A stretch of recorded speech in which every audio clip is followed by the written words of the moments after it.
Après 70 ans d'attente, des œuvres d'art du Zimbabwe portées disparues puis retrouvées à Londres sont de retour dans leur pays d'origine à la faveur d'une exposition historique. Elles ont été réalisées dans les années 40 et 50 par des élèves de la Cyrene Mission School, première école à enseigner l'art aux étudiants noirs dans ce qui était alors la Rhodésie, gouvernée par la minorité blanche. Pour la première fois de sa vie, Gift Livingstone Sango contemple les œuvres de son père dans le cadre de l'exposition The Stars Are Bright.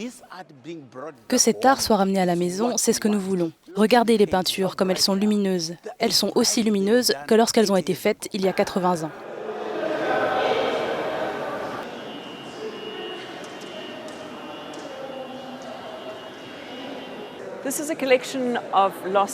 Il s'agit d'une collection d'œuvres d'art zimbabwéennes perdues datant des années 1940 et provenant d'une école de mission anglicane à Cyrene, appelée Cyrene Mission School.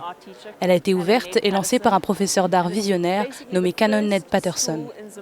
Il s'agit de la première école du Zimbabwe à proposer l'art comme matière obligatoire aux jeunes étudiants noirs dans les années 1940. Ned Patterson était convaincu que l'art pouvait unir les gens. Peu importe ce que les gens voyaient dans une œuvre d'art, peu importe la couleur de votre peau, votre origine ou votre tribu, l'art était un facteur d'unification.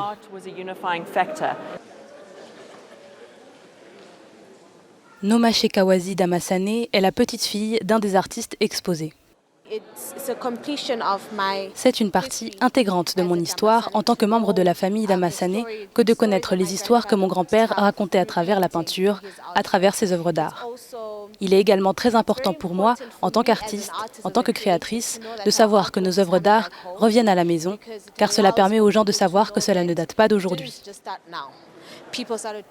Les gens ont commencé à faire de l'art il y a longtemps. C'est donc très important et je suis très heureuse et reconnaissante que cette œuvre d'art revienne là d'où elle vient. Dans un contexte où les appels au rapatriement de l'art africain sur le continent se multiplient, certains estiment que ces peintures devraient retourner définitivement au Zimbabwe. Les organisateurs négocient avec la Fondation Curtain, propriétaire de la collection, pour le rapatriement permanent des œuvres.